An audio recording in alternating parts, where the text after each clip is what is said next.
Good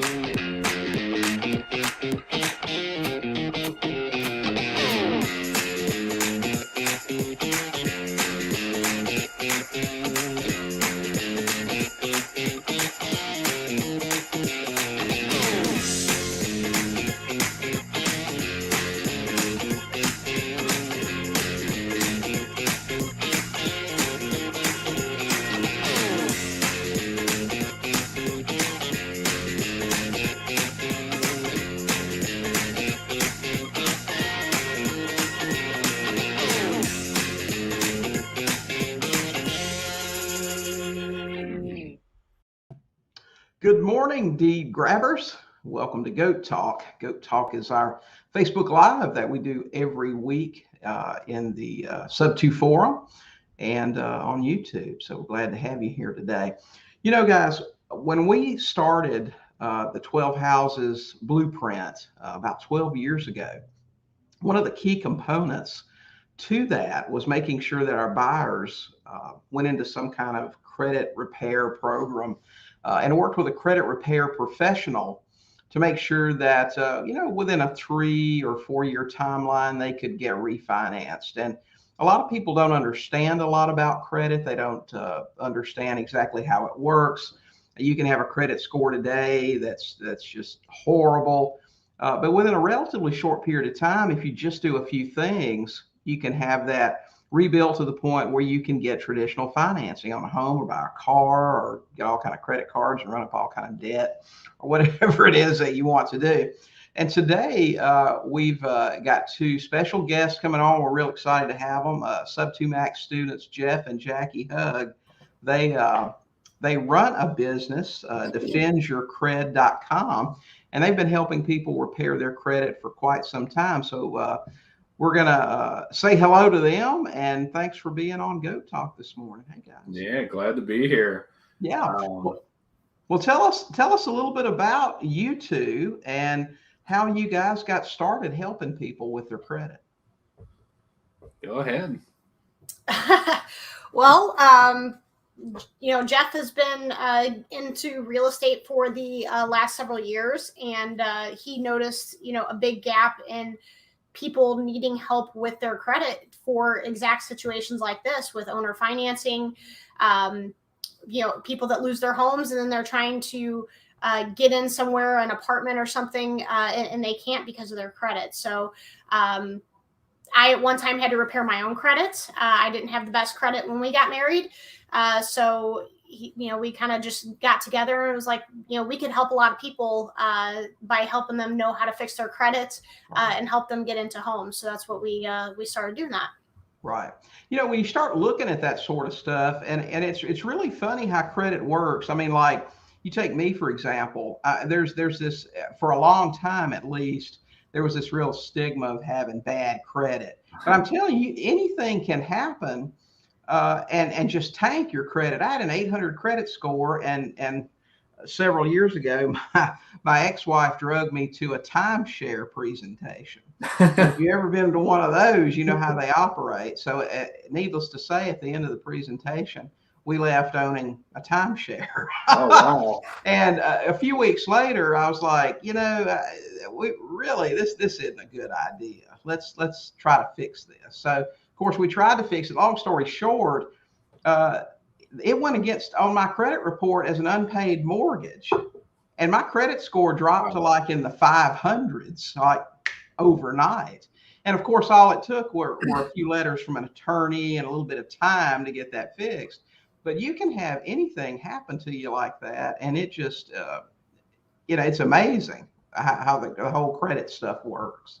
Yeah, it's funny because it can take so long to build up that credit to a good place, but all it takes is one thing to just completely plummet you and have to correct that. And unfortunately, a common one is medical bills is what a lot of them stem from. Mm-hmm. Right. Hey, we've got some people on here this morning. Michelle, good to see you. Tracy, good to see you this morning. Hey, if you're in here, if you're on YouTube or Facebook, say hello. Let us know that you're there. If you have any questions, make sure to put those in the chat box or whatever they've got out there. We've got a few students that there was a lot of interest in this, and I know inside the coaching group we've got a few students in the green room that want to pop on and make a comment or ask a question. Hey, good morning, Ken. How are you? I'm good, thank you. Great. Hey, listen, did you have a question or a comment on credit repair? Or I didn't. I just I'm really interested in it because I come across people all the time that need credit repair, and there's a lot of people out there. And when I saw you had this, I thought I want to see what they have to say. Yeah. Okay. Great. Well, good to see you, man. We'll let you hang out here with us for a few minutes. Dora's in the room. Let's bring her in and see if she had a comment or question. Hey, good morning, Dora. How are you? Good morning. Great. How are you? Fantastic. Did you have a question or a comment? I didn't have. No, I feel kind of the same way. I don't have any questions, but I am coming across a lot of people that need credit repair. This is like the in thing, I think, nowadays. Right. we need some help. It's gonna happen a lot more going forward because of COVID, unfortunately, and some changes that are coming down the pipeline with FICO 9, which is, honestly, FICO 9 is a couple years out at least, if anybody starts adopting it heavily. But I see kind of in the future it continuing to get a lot worse with people's credit, unfortunately. And we are. I haven't talked to Jackie about this, William, so she might kick me. But I'm trying to figure out a way. We can't do it right now, but I'm trying to figure out a way for sub-2 students to be able to offer our online course for free to their tenant buyers. So wow. We don't have that solution out yet, but there's a way that we can do it. That's fantastic. All right. Hey, listen, you better be careful offering something out there. Talking to the wife, let me tell you. She's gonna kick me. You know how that goes. She's kicking you under the table now. Yeah. Tracy, good to see you. John, good morning. Phil, good morning. Man, you killing me. Hey, Ron, good to see you. Tim, good to see you in here. Hey, we've got another student in here. Let me bring Allie in and see if she's got a question or comment. Hey, Allie, how are you? Hey, good. How are y'all doing? Great. Hey, did you have a question or a comment on credit repair this morning? Not right this second. Okay. Thanks for asking, though. Everybody's just hanging out here this morning. Okay. Well, you hang out with us for a few minutes. Nobody's asked any questions over here yet. If you guys have questions, wait a minute, let me see. Becca said, okay, she's got a question. Becca says, how do you know the tenants are following through with the program? Well, I'll tell you, I'll answer for first because I've been doing this for about 10 years. We assign them a credit repair person, and this is always a paid service. And we follow up with that. We have a credit repair specialist who actually we assign to them, and we know if things are going along. I mean, that's part of the program there, that they report to us how are things going along, and you want to follow up with those things. Now that's what we do on our end. You tell me, Jeff, if we worked out some arrangement where I said, you know what, I want to hire you guys to work with all of our buyers, and we put you all together. I mean, I'm sure there would be some communication with us on what was going on with Joe and Sally, wouldn't there? Yeah, what that cadence looks like is going to depend on what the investor wants. And of course, we also, we really take our clients' privacy seriously. So there needs to be that upfront discussion of, hey, we're going to be discussing this with William, and you need to sign off on doing that. Because I do think it's important to have everybody involved and be able to communicate that. Because I know you view it a lot like me when you do owner finance, and that's, you can hold on to the note forever and you can make more money that way, just never getting them into a traditional mortgage. And if they don't want to get a traditional mortgage, that's great. That's a decision they can make. But if that is something they want to do, I want to help them with that goal, and I want to get them, into more favorable terms with a traditional bank and become, that homeowner they always thought of. Right. Well, and what we have to date is about 87% last time I ran the numbers of our people that refinance within 36 months. And we try to make that upfront with them in the beginning. That's the expectation. That's amazing. I'm fine with credit repair, and them fixing their credit and keeping cash flow if they don't, because a certain percentage just are never going to pull it together anyway. Yeah, absolutely. Right. But when you set that expectation up front and you put things in place to make this happen, and there's a combination of things. First, it's doing it in a professional manner, closing with a title company or an attorney, making sure that you have a mortgage broker on board that follows up with them repeatedly. Hey, where are you guys at? We want to try, we got some programs now that you can get in at 680 or whatever the case may be. And then you've got credit repair people and they're working through the program. And you don't just put them in the house and forget about them, which so many investors do. You let them know about that expectation, because we don't put balloons in our seller financing. So that's important. They could stay 40 years. And I'm not going to say I would cry if they did, but ultimately we want to get cashed out. That's our blueprint. That's how it works. So how, and I hear what you're saying about their privacy. So there has to be some documentation there that says it's okay for you to communicate with us on how things are progressing. Yeah. Okay. And But once that's in place, everything's okay. And I don't necessarily want to know their credit score. I want to know that they're doing the things that we agreed to do. Yeah, I kind of view from an investor standpoint, I mean, you don't want to be inundated with those kind of updates. You want to have the trust in the person you're working with. So, I mean, if you want any updates, like in my eyes, I would want them at most every 6 months, but definitely annually. Right. Absolutely. So Tracy asked, do I incentivize the owners as they jump through the hoops of credit repair? I don't give them anything. What I will do at a certain point we have a couple of letters that we'll send out that'll say, my favorite one is, did you realize if you refinanced today, you would save $427 a month on your house payment?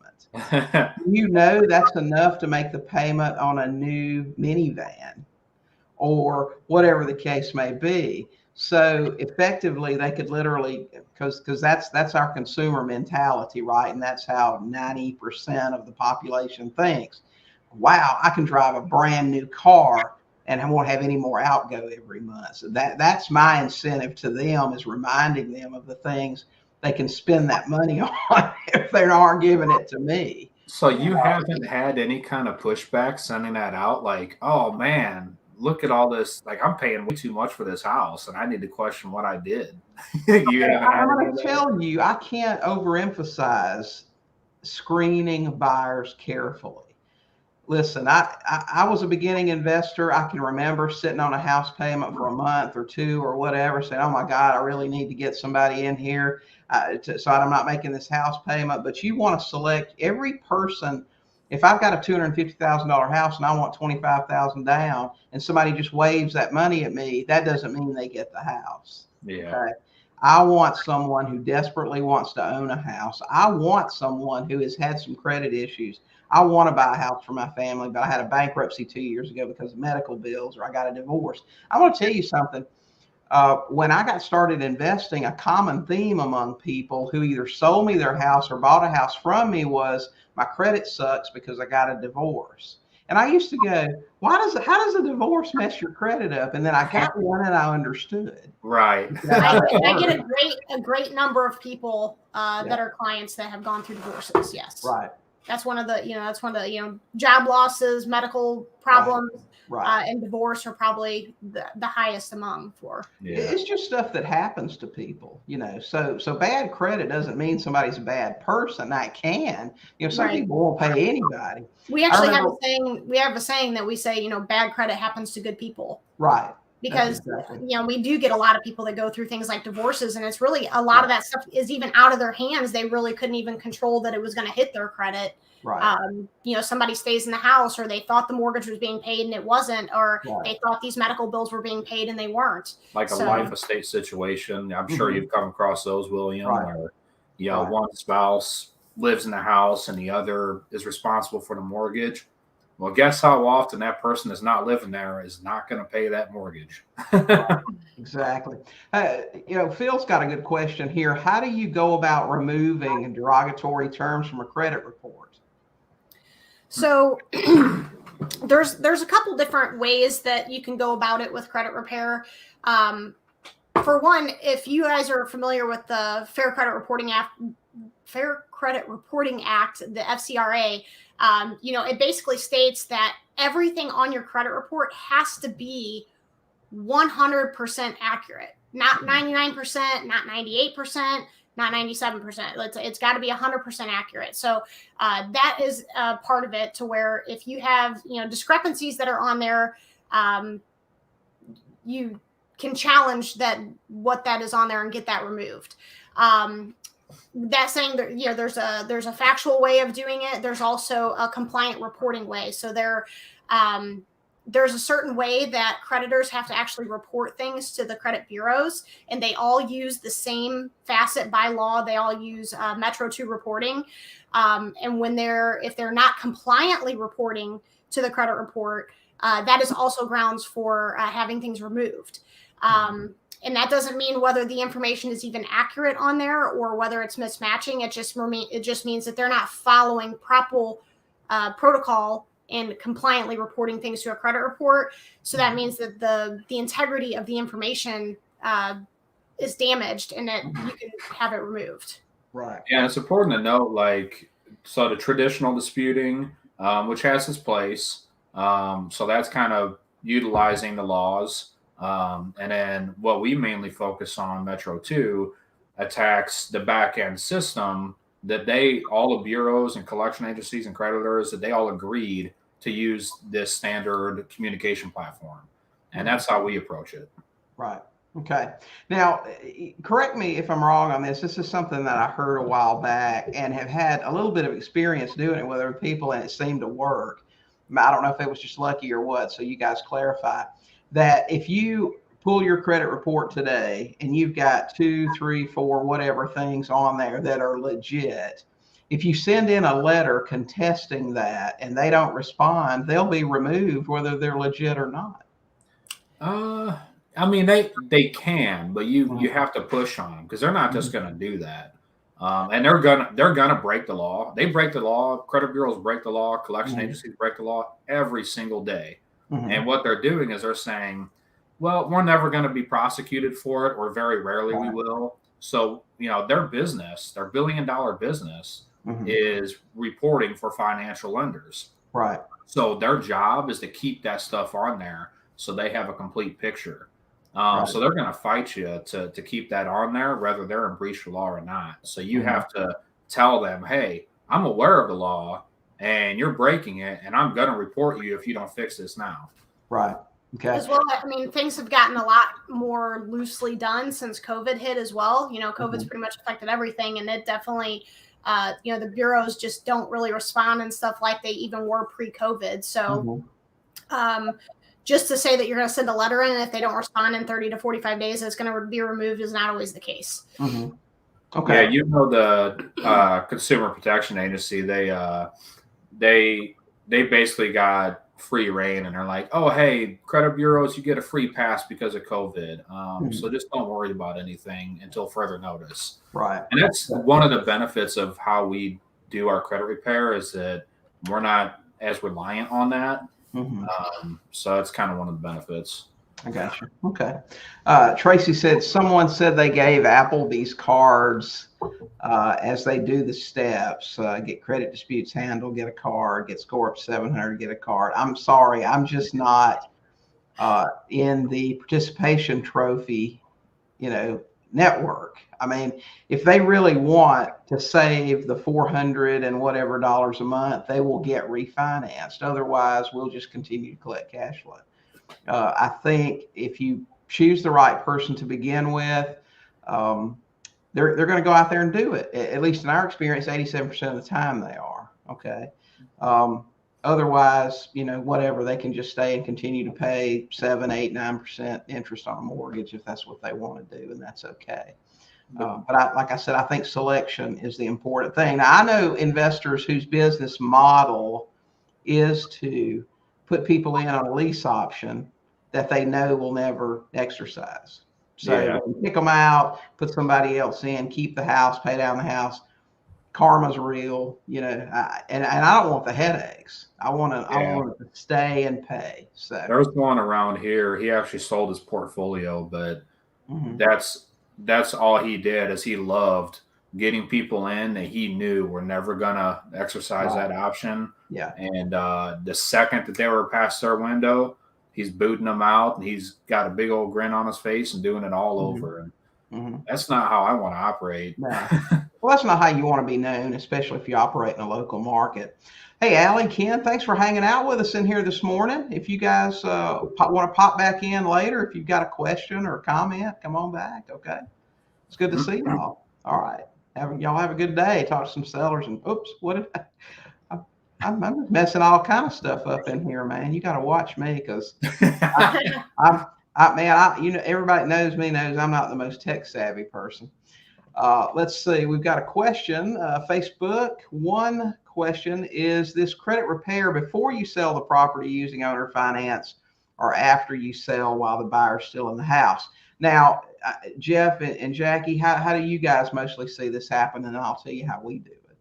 Yeah, I mean, it's pretty much always going to be after you sell the house because, I mean, of course you can refer people that don't qualify or don't get in a house, but, you're really not going to be sending them the credit repair until you've closed with them. And, you want to get your stuff in line before you send them over to us. And we lay that stuff out in the beginning and explain to them, this is how our program works, guys. We're not going to just take your 10% down and put you in a house.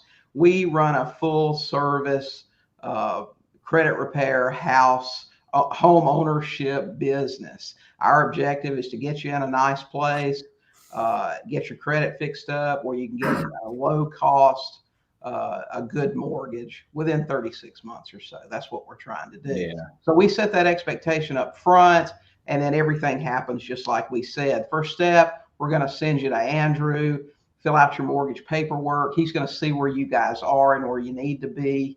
And then we're just going to move along from there. Once we establish a baseline of where you are, where you need to be, we're going to go ahead and go to closing. We're going to sell you the house. We're going to set you up with Jeff and Jackie. They're going to tell you what you need to do to get your credit going.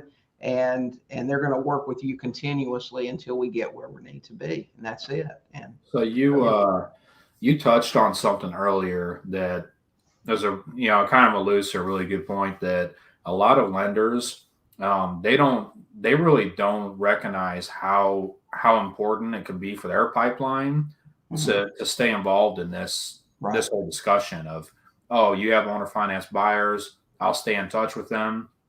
Nothing, you don't have to do anything, spend a bunch of time, every 6 months, every year, whatever, have a little conversation with them. And then if we all work together, who is that buyer going to go to for their loan? They're going to go to that lender that was helping them the whole way. That's right. Not 100% of the time, but probably 95.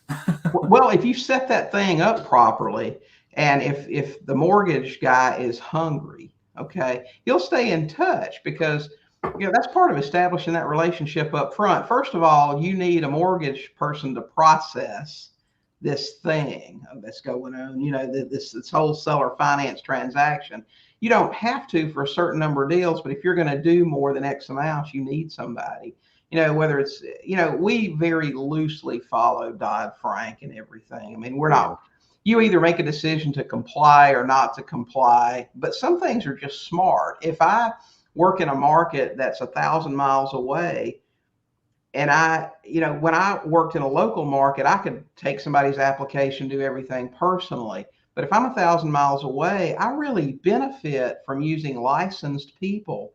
I really piggyback off of their reputation, their license, their trust factor, and all of those things. So when I send somebody to a licensed mortgage guy, when I have a real estate agent show them the house and fill out the contract, when I send them to Dewey, Cheatham, and Howe attorneys to close, all of those things make me not just a shady investor, but I really benefit from that stuff. And then a credit repair person that's a professional with a website and a business and that sort of stuff. And correct me if I'm wrong, but I mean, your expectation is for your buyer to pay for those services anyway. Like they're paying. Absolutely it is. Now I'll tell you this: in the past, where we've used credit repair services, and we've used several over the years, but where we've used them that had an affiliate program, okay, that had a price they showed of $99 a month or whatever, we would just forego our affiliate part and say, hey, we're going to pay half, okay?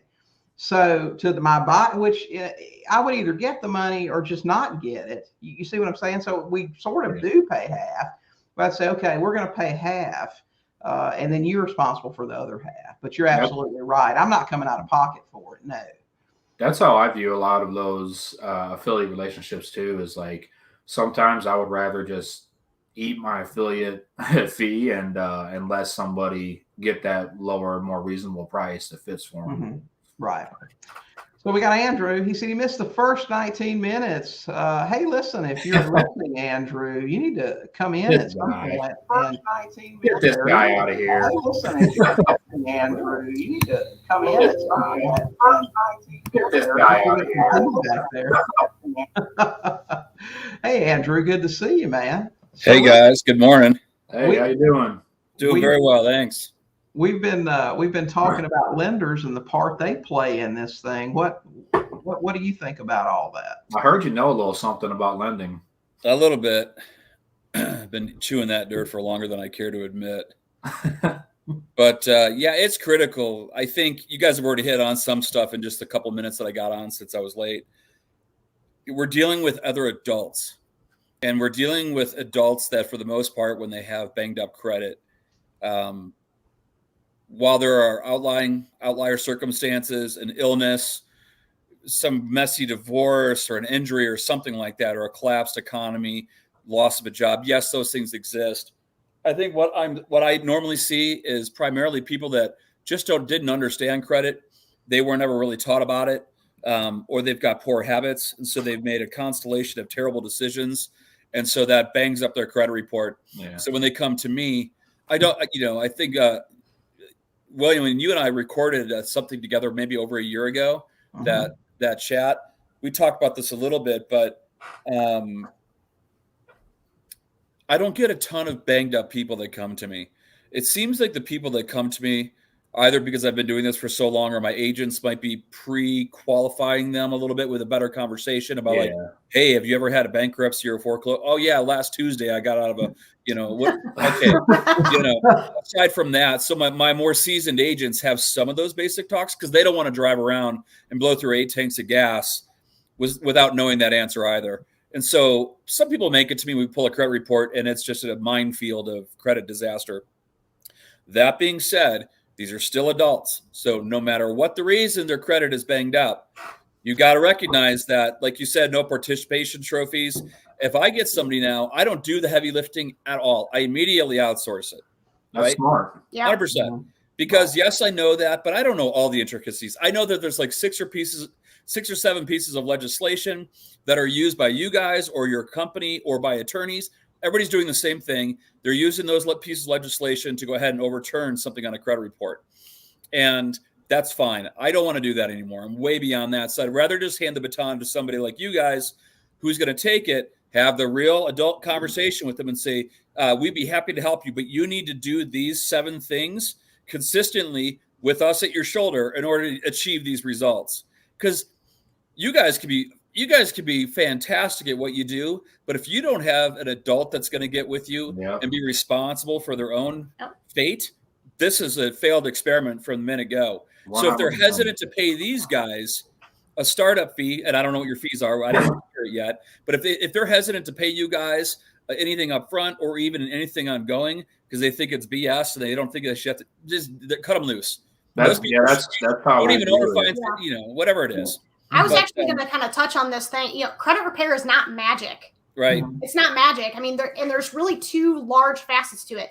Yes, we can remove some negative items from credit reports that helps your credit go up. But a big part of that, too, is we make sure that you have the right positive aspects that are being added to your credit report. Right. You have to pay your credit cards on time and keep your balances low and do things like that. So it's not all just, hey, you have 40 collections, we're going to wipe those off and you're going to be good to go. Right. If you are not, if you're getting continuous late payments and maxing out your credit cards, your credit score is still not going to be good. If you refuse to add positive credit, that's another thing. I get a lot of people that they had credit cards in the past or just have heard credit cards their whole life are bad, don't want to add credit cards. Well, then you're not going to have a good credit score if you don't have the right positive credit building to your profile. Yeah, so it's not magic. Screening people is all part of that. They have to be adults. They have to pay their bills on time and be responsible for how they're using their credit. That's right. And you guys put them in a program. There's stuff that's going to arrive to their mail or their email, and they have stuff that they've got to do. You guys you literally can't do it all for them. Right. Yeah. And it's a challenge, that part. It is. It is. And, I got wrecked by the prior economic collapse, and it took a lot of effort to resuscitate my credit. I hate to admit it, but, I got to be transparent about it. And, now everything's kissing 820s. But, guys, it took a bit. It took a bit for the credit industry to trust me again as a steward of credit, because I got so flattened by everything. It was the perfect storm, and it took a while to rebuild. And so if the goal is to get somebody into credit shape again for traditional financing instruments, FHA, VA, USDA, conventional, guys, there's some benchmarks to hit. Right. There's some real dog shit broker product that's out there right now. Pardon the français, but there is some bad stuff out there where you can get somebody in a day after a bankruptcy or whatever it is. But they're going to pay out the nose for it, and it's going to be ugly. But those, them's are the breaks. But back to the original question, it's critically important. If somebody wants to get into homeownership, they've got to take those steps. I have friends in my town who are constantly nipping at my heels to get them pre-approved. And I've got to have this come to Jesus talk with them. Like, this is 4 years in a row that I've asked you consistently to do like these 5 things. You got to hold down your jobs so you have consistent income, at least, in the same field, if not the same employer. And you got to do these things with your credit, and they won't do it. I just, at some point, you just got to wipe your hands from it. Yeah. So lead with your heart, lead with your brains, pair up with these guys in the credit world and a decent lender out there who knows the lending landscape and can partner with these guys and says, hey, this is what we need to do to get you guys in. It might be 24 months. Yeah. And if they don't do it, it's too bad, so sad. Yeah, that's one of the reasons why working with owner finance buyers is so good, because they've already committed, and by putting up that down payment and working with an investor, they're serious. Yeah. So there's less likely for them to not do what they need to do. Yeah. And when I logged onto this, there are 2 things are going in my head. I think I missed the beginning. You guys are probably talking about taking a deal down, sub 2, for example, putting a buyer in there, owner finance, and then getting them prepped to then refi and then catch your back end booty. I get it. I'm working on a sub 2 right now. My proposition to her is also, hey, you're not done when I take this property over. We have to make sure that you are ready to buy again in the future, because you've told me that is one of your goals for you as a single mom with 3 kids and 1 in the belly. Like, we have steps to do after I take this home over. So again, if you're trying to honor a seller, this is a great service to offer them. Either a broker that new relationship to you guys, or even help pay for that somehow. I don't know, whatever's in your heart to do, whatever's in your pocket to do, but not only for your owner finance buyers, but also for your sellers exiting this. Exactly. It's not in a jam right now. She was on forbearance, but starting at the end of this month, she's going to have a late payment unless she and I get our documents put together and we start making that payment for her. So her credit will start to get mangled beyond COVID forbearance. Right. And but that's about it. I mean, I'll shut up. I'll let you guys go on. Right. Hey, before you take off, we've got a question here that is appropriate for you. How do you vet a person who's a mortgage broker and does credit repair? And what I would tell you, Tristan, Andrew mentioned it. I did a podcast with Andrew last year on what to look for in a mortgage broker. But just briefly, Andrew, what would you tell Tristan?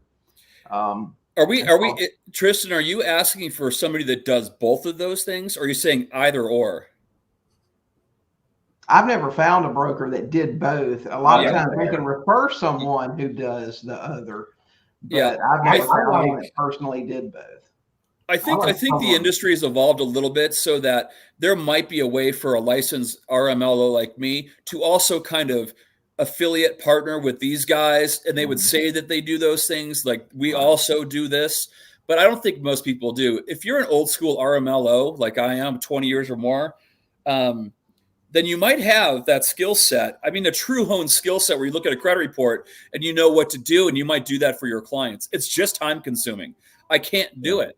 I refuse to do it because it's so much heavy lifting and so much babysitting. That's why I refer it out. But Tristan, I think number one, if you're talking to somebody like me, you just want to make sure that somebody like me who holds a license knows what credit requisites have to be on a tri-merge credit report with the 3 bureaus to get them into a home loan. I can identify where they are deficient in credit and trade lines or scores. I know that. So you should be competent as a banker, mortgage banker, or mortgage lender to recognize those things. And that I would also make sure that mortgage banker or lender has a relationship in the credit world, a legit credit person that can help them out. Because there is 90% of the people offering credit repair out there, they are scum. Yeah. And so it takes a certain combination of ethics and skill set and operational backbone like these guys will have to do it properly and ethically and to get the job done. Right. And so, and I always throw this out there, even if I'm not licensed in a state, guys, and you need something, if you are talking to a banker and you think you've exhausted your questions, I'd be happy to jump on a 3-way call, help you interview another mortgage lender or a banker. I'm all for it. Whatever helps you guys chalk up the W's. And I know if Jackie, are you in every state as well, or where are you guys? Almost. Everywhere but Georgia. These guys are going to be able to help you find a resource in a state in which they're not set up. It's the same thing. They just want to see you win. Yeah. But yeah, Tristan, you just need to ask the right questions. If you don't feel like you have the right questions, then get in touch with me on the banking side and I'll help you. I'll put something into your hand of questions. I always tell my real estate agents, if you're not going to use me, you got to ask these other bankers these questions. And that's how you interview them to make sure they know their craft. If they fail any one of those things, run for the hills, because these aren't gotcha questions. These are, competency questions and basic stuff. And if they can't pass that, then run. I think that when it comes to VA loans, I think you should really be vetting more heavily on that and making sure they truly understand VA loans, because there's a lot of lenders that they just don't do them very often, and balls get dropped and it turns into a little bit of a scramble. But I think that's one thing. And then also just I'm a fan of having a lender and credit repair separate. Like, I want the master, so I want that lender. I want all their energy, all their expertise, all their time going into lending. I don't want them splitting their time and getting distracted with credit repair. I don't want that at all. And to me, it's not only a disservice to the client, but you're hurting yourself as a lender. Like, you're taking time away from your money producing activities. Right. Yeah. I think so too. Specialize. Just like William doesn't buy shit homes, he goes out and buys homes that you have a very specific avatar, which has made your life feel very good and less cumbersome. And I think that's smart. That's amazing. Yeah. I mean, so you could do that as a professional as well. Come up with your house avatar or your client avatar, and then split it up. Give these guys all the credit stuff. Don't ask a banker to do it. Don't do it.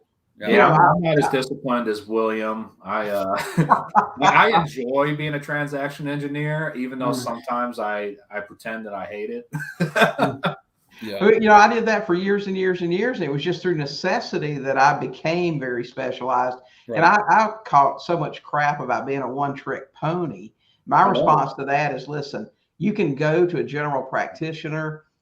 My copay for a general practitioner is $50. For the specialist, it's $100. Okay, there's a reason. All right, I'm fine being a specialist. Okay? You know what I mean? So I like the way you put that. I really respect it. I know a lot of people, give you heat for that, and the industry in general kind of, burns on that. And I love it. I think it's great that you have that, and you know what you want, and I've met you, man. You're just totally relaxed and happy, and like, what you're doing, what you want, and you get it. William, do you ever lay eyes on a tri-merge credit report as a guy who's knocking deals down sub 2, and then you're putting buyers in there? Like, what extent are you going through to screen those potential buyers? Are you looking at credit reports? I don't pay any attention. Listen, I'm going to call somebody like you to handle Joe and Sally. Yeah. And you're going to call me and tell me this is where they are. They'll be, in three. I mean, I haven't seen a person yet that couldn't in 3 years get to a point where they could get some financing. Yeah. That should be the case. That should be the case. Yeah. Well, if they're willing, now they may be especially crappy and have to do some work, but in 3 years you can get there. Now, of course, the DTI is important in this, but how mad would you be, William, if we got somebody, when they went from the 400s to the 600s in 45 days? Well, no, I wouldn't be upset about that. I mean, paydays are good days. So that doesn't happen very often. I think I could probably count on one hand in 20 years the number of times I've put somebody in a house and they refinanced me within 6 months. Yeah. And, along those lines, like income and DTI is so important with lending. Andrew, you mentioned something very important, and I wanted to ask it on the back of Tristan's question about what questions do you ask a mortgage broker to make sure you've got the right one. Jeff and Jackie, what questions, because you're absolutely right, Andrew, most credit repair companies and people are ripoffs. They don't do much. They charge a lot. What questions would you ask a credit person, whether it's personal for your personally or for your buyer? What questions do you ask a company to try to make sure they're legit? What should you be looking for? So are you asking what we would ask a credit repair company? Yeah, if I'm looking for a credit repair company for either myself or my buyers, what are the flags? What should I be looking at that may tell me these guys are going to take my money and not do anything? One of the big things is, one, how am I going to know you're sending anything? Two, do you dispute? And do you all? So obviously they're going to dispute, but do you do like any kind of credit building? Because we take clients from other companies that we're astounded that they'll attack some things, not everything. Something they'll only attack so many a month. We attack unlimited. We attack everything every month. Every challenge cycle. But they don't offer any building products, and I'm not talking about affiliate relationships. Sure, we have affiliations with credit building stuff, but that's not what we base our recommendations on. We recommend, regardless of whether we have an affiliate or not, to help them best with their credit profile. And there's so many other companies, they don't even talk about that. So she just had a consultation the other day where, she's like, oh, really? And it's like, you're with this other company and they never even brought this up to you, because you're not going to get anywhere if you don't do this. So they can dispute stuff all day long. You can be there 3, 4, 5, 6 years. Your credit score isn't going to go anywhere because you don't have the positive credit necessary to get there. What is the timeline? Let's say that I come to you today and I had a bankruptcy 2 years ago or a year ago, or for medical bills, or I lost my job and couldn't pay anything, had a foreclosure. I mean, just worst case scenario, I've got a 450 credit score, 500, whatever the bottom of the barrel is. And I'm committed to doing the things that you tell me to do. How long would it take for me to be able to go see Andrew, get a mortgage, buy a house? We're probably going to have different opinions, so I'll let her go. So I would say, number one, everybody's profile is completely different, and everybody's profile responds completely different. In in that specific scenario, they might have, horrible credit, but they might have had some really good bones before all that happened that would help them. There are some people that they didn't have any good bones before something like that happened, and they have to build a lot more than what the other person would have. Saying that, I like to give everybody general, like, if you really do everything you need to do and you're really conscious about your positive credit and you're doing it right, I would say 12 months. For a majority, there's gonna be some people it takes less time, and there's gonna be a few that are probably gonna take a little, maybe more than that. But you should really be able to if you're really trying to turn your stuff around in 12 months. And that really depends heavily. on how many outstanding debts do they have, like collections that need to be disputed or paid. And one good thing to note about collections is, you know, you have debt settlement and you have credit repair. So I think that you should, depending on the situation, I think you should do credit repair first, because through that process, you might have a collection that gets dropped as invalid, to where that debt is now absolved and you don't owe it anymore. So that's why I recommend that. But like she said, if you have a good payment history in the past, regardless of where it went wrong, if you have a good long history, you can get up there in 12 months. If you don't, I see it taking longer. You know, it just varies wildly. Right. So if you're 36-month term, like I wouldn't even want a credit repair client for 36 months. No, I don't want that, because that's a lot of time and energy that person's putting into that. I don't want them to have to go through that. So, yeah, I mean, we definitely want to get them out in 12 months if we can. Right. Gotcha. Okay. Andrew, do you have a point?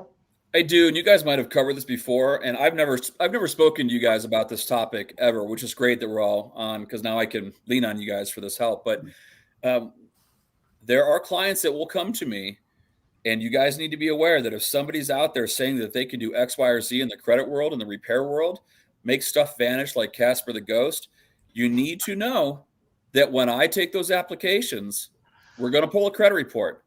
That their damage might not be on the credit report anymore, but then there is a constellation of questions that I have to ask them on the application. It's called the declarations page. I have to ask them if any of these events have happened. Right. So and this happens, right? Maybe it's like 5 times, but it's happened, and it's pissed off every agent on the deal, and it's caused problems. So I'll pull the credit report, looking okay. I ask the questions. They say in the negative that these things have not happened. Then it goes into my company, my backbone, my processing team they're aces. And then you have an underwriter. It's not her first damn rodeo either. Underwriters have software that they use to go ahead and look under the hood of a client. Most people don't know this. They're running fraud checks. They're looking in different systems. And then they get to see the real dirty laundry that has happened in a client's life. I get a message saying, hey, Andrew, this happened. Were you aware of that? No, it's not on the credit report. And I also have in the declarations page that it is marked no. I'm totally unaware of that, because they think, hey, they've got to ask me, even they know I'm a Boy Scout. You know, hey, did Andrew try to pull a fast one? No, I did not. I've asked the questions. There's the credit report. I'll ask the client. Then the client responds to me, well, we did have that and we got it removed. I'm like, well, there goes your application. Potentially, so, you know, put the screws to a credit company as well and say, hey, I don't mind gray. I don't mind the gray area, but I need to make sure that you guys don't do anything that pops up in some other realm of their home loan that's going to get them denied. You want somebody that really leans on the process like you guys, but if you're making the impossible happen, you're not gonna have a mortgage application in the future, guys. Yeah. So, and back to what William said, like a question to ask a credit repair company. You hear the word sweep. You hear the word CPN. They promise you number one, we can't promise anything's going to be removed. There is no ethically 100% and certain. legally. Yeah. So they shouldn't be promising you things are going to get removed 100%. They should not be even promising you what your scores will be. We can't do that. I mean, you'd be surprised. Like, well, where am I going to be in 6 months? I can't answer that. I don't have a crystal ball. It doesn't just affect what we do; it affects how you handle your business. Right. So if we get 20 collections removed and you get 3 late payments in a row, you're not going to have a good credit score. You know, so anytime you hear sweep CPNs, people are making promises, run for the hills. And we make, it's even on our our FAQ. We make it clear, like, one, credit repair is completely separate from the legal obligation to pay debts. Yes. They are completely separate. And then just because we remove a public item like a judgment or a foreclosure or bankruptcy, like, that doesn't mean that didn't happen and that you can go to Andrew for a loan and go on a declarations page and say, oh no, I've never had default federal student loans. Right. I've never had a bankruptcy. Yeah, I know exactly what you're talking about. And Andrew, in this the case when you're applying for any type of government backed FHA, VA, you're going to ask the question, have you ever had a foreclosure? That's on there. And that was one of the points we've always discussed with sellers that were in pre-foreclosure. You realize that you're always going to have to answer this question. It's not going to go away in 3 years, 7 years, whatever. They're going to ask you, have you ever had a foreclosure? On top of that, if you have any kind of federal obligation or debt, right, if you didn't make good on that, it's one thing if you had late fees and 12 straight months of 90-day lates, that's one thing. And then you pay it off. If you fail to pay back that federal debt or obligation and it disappears magically from a credit report because somebody swept it or whatever that BS was that you guys just mentioned, guess what? I've been burned twice in 20 years on clients that have told me that they don't have any outstanding federal debts. Well, they didn't on their credit report, and they told me in the negative that they did not. My company, just like all lenders, are going to go back and they're going to go look under the hood, and the federal system tracks this. Yeah. It doesn't matter what kind of loan it was. They're like, well, it wasn't a house loan. It doesn't matter. If you had a $10 federal loan, then and you didn't pay it back and it's outstanding, you're bombed out. And we're very upfront with people on that. That's one of my very first questions. Do you have student loans? Are they in good standing? Because I'll tell you, student loans can be removed from a credit report. If they have poor payment history and they're bringing your score down, they can be removed. But if they're not in good standing, the first thing I tell them is you have to get this taken care of. You have to get in a rehab program. You have to bring these current, because there is a database called Cavers, and they will find the information. Nobody has access to this database. You cannot remove things from this database. So I just that's like my first thing. If they're in any kind of default with their student loans, I'm like, this has to get taken care of. You will never buy a house. And by the way, federal student loans, that's one of those things. There's help to get those rehabbed and get them in good standing. Yeah. So they actually have a rehab program to where you only get one chance in your lifetime to do it. I don't know, Andrew, you might even know about a little bit about. Yeah. If you enroll in the rehab program with your student loans, you get one chance to do it, and you have to make like timely payments for like 9 months. And after that, then they swoop all your bad payment history away. So it's really, they have some good programs to help you out. But if you miss one of those 9 payments, you're done for, and you don't get a chance to redo it again. You just have to consolidate or do something different. She just taught me something. Well, student loans are like they're you can't get rid of those things. I was going to make a comparison. It's probably not appropriate, but you can't get rid of them. You can't bankrupt them. You have to die to get rid of them. You're stuck with that stuff. But anyway, man, we got a ton of questions here. Let's see if we can run through this, because we want to talk about your service, Jeff and Jackie, and let you tell everybody how to get in touch with you. And so Phil asked, does carrying a small monthly balance on a credit card affect your credit score? Well, anytime you have a balance on a credit card, it's part of your utilization. What I usually recommend, and you don't have to do this on every single card, but just even on one card, you do want to have some sort of small balance reporting to the credit bureaus. So the best thing to do is to not use your due date, but your statement end date, and be paying your credit cards in full or almost in full. Leave $5, leave $20, so that is reporting to the credit bureaus. But ideally, for your highest scores, you want your total utilization from all your cards to be somewhere in that 1 to 3%. She's more aggressive than me. I say, you're under 15, you're good. ideally under 10 even. The lower the better. That's going to push you to the tip top of what your score can be. And all right. To that point, like paying your monthly credit card bill, keep in mind that most of these credit cards, if you pay your balance in full by the due date, you're not going to pay interest, and you collect points if you get the right card. So you really leverage that. Gotcha. Okay. Good morning, Vince from Southern California. Good to see you here. Scott's got a question. What is the typical length of time to complete the credit repair? I think we covered that. You guys are saying some people, the majority of people, 12 months. Some may take more. We don't make any promises, just like you don't when you talk about cashing out a seller. It's we do tell them, hey, look, you really need to be able to commit to doing 8 to 12 months. If you can't commit to that, then you're probably not right for us, because it might be that long. it might even be longer. We don't know. But that's our goal. Okay. All right. Tristan said he plans to follow up with Jeff and Jackie. He's just curious about his questions. Great. Follow up with these guys. They can help you out. Not sure who Facebook user is. I love your lives. Well, thanks so much. We appreciate the heck out of that. Invite your friends. Ken asked, what about if taxes are owed? How does that impact? And I guess, Ken, maybe you're talking about federal tax, state tax, something like income, that. I guess. How does that impact as far as credit repair? How does federal taxes owed, that sort of thing, affect your report? And what do you need to do to be able to do something with your credit?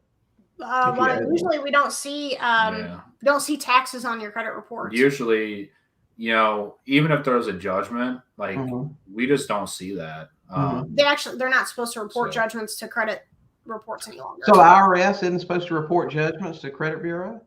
I don't believe so. Oh, wow. We never see them. I never see. I know lots of people that have judgments, never see them on the credit report. Yeah. It's usually more like foreclosures, bankruptcies, those things. Foreclosures and bankruptcies always are going to be on there. Okay. Timeshares.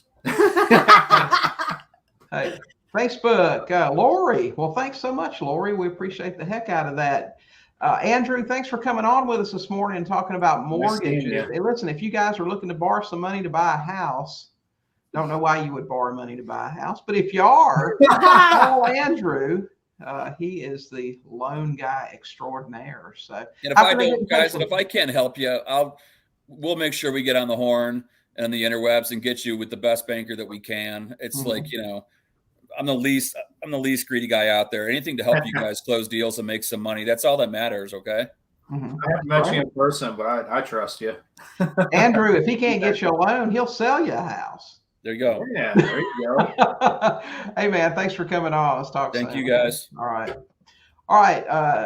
Jackie, Jeff, tell us about your business, what you guys do, and how they can get in touch with you to learn more and to use your services. Yeah, so I actually I have a really ugly link I can provide for. So we have a new. I gave you a link to access it earlier in the week, and so we have a new DIY course that we're launching.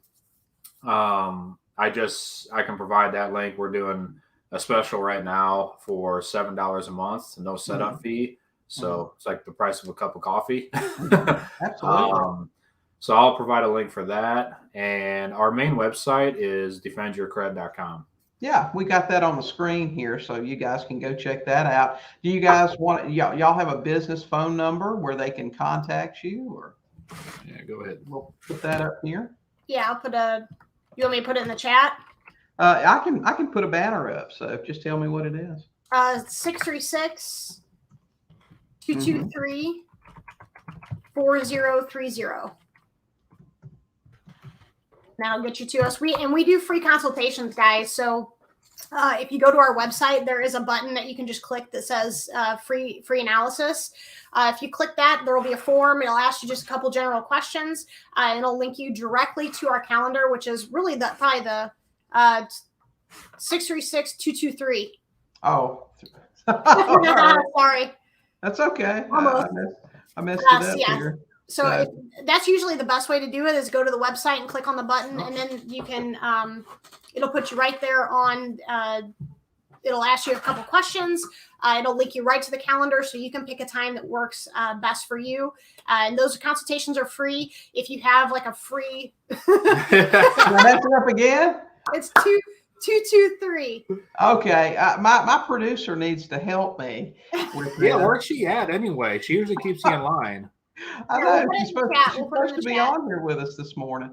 Anyway, give everybody the number, Jackie. I obviously can't. There you go. It's in the chat. 636-223-4030. And then, so that first link that Jeff put up, that's for the DIY, right? Yeah. So that's if you want to, step-by-step instruction on how to repair your own credit, because you can repair your own credit. It's not like some secret, super magical thing.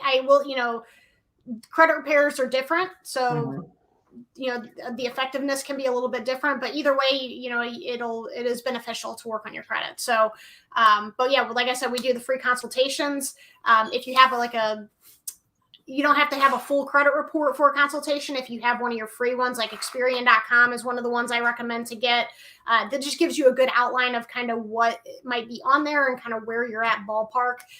If people have that, I have that, have them send that to me, email it to me, and then I'll use that for the consultation, so you don't have to go out and buy a credit report. As part of our service, credit reports and monitoring is included. You also get $1 million of identity theft fraud insurance. We use Smart Credit. So we partner with them. There's no additional fee. It's all included in our monthly service fee. So one of the benefits if you join as an affiliate, now we don't do affiliate payouts because we work on our reputation and credibility. But as an affiliate, the benefit is, especially for like lenders, realtors, anybody that relies on financing, your information stays in front of them. So every time they log in their client portal, it's your face, your name, your website, your phone number, that they're seeing as their referrer. Yeah. Okay, great. So everybody give Jeff and Jackie a call or visit them at the website. Like they said, they'll do a free consultation with you and get your credit where it needs to be. Listen, whether that's personal or for your buyers, either one. So great information. Listen, we talked about a lot of stuff today, a lot of information. I know we've got some comments here we didn't get to. Hopefully we can get these guys to jump in and answer those questions in the forum or YouTube or wherever they came in from. So yeah, if they post them in the group, I'd be happy to answer those. And real quick, I know we're out of time here, but I'm not going to stop harping this on you. I'm going to keep harping it till you do it. You're going to come down here to Missouri one of these days and bob down the river, and I'm going to make you some homemade cornbread. Oh yeah, I want some of those hot dog things that you make. Yeah. I don't remember. What are they? Wiener muffins. Wiener muffins. Yeah, there you go. those things sound great. Hey guys, listen, Jeff and Jackie, Andrew, they're all in our Sub 2 Max group coaching program. We have a great time in there. We talk about all of this stuff. It's a group coaching and mastermind. In fact, we're having our next mastermind meeting in Arizona in January. So if you're interested in joining a fantastic bunch of people, learning a lot about creative finance, credit repair, mortgage lending, loan modification, Kevin, we've got him in there. And you need to visit Kevin. He's one of our podcast sponsors, Kevin Strong, Strong Jacob. Give him a plug real quick. I know he's out there driving around in his uniform this morning. Maybe he's got the goat in the car today. I don't know. But anyway, you guys check him out. But go take a look, sub2dealscoach.com. We'd love to have you join us. Guys, again, thanks so much for being here. We really appreciate you. A lot of good information, whether you have to repair your credit personally or for your buyers. Talk to Jeff and Jackie at defendyourcred.com. Thanks so much for you guys being here. Appreciate you, William and Jody. Yeah. Okay, guys, we'll see you next week. Invite your investor friends. We like to have a good time here on Goat Talk. So we'll see you next time. See ya.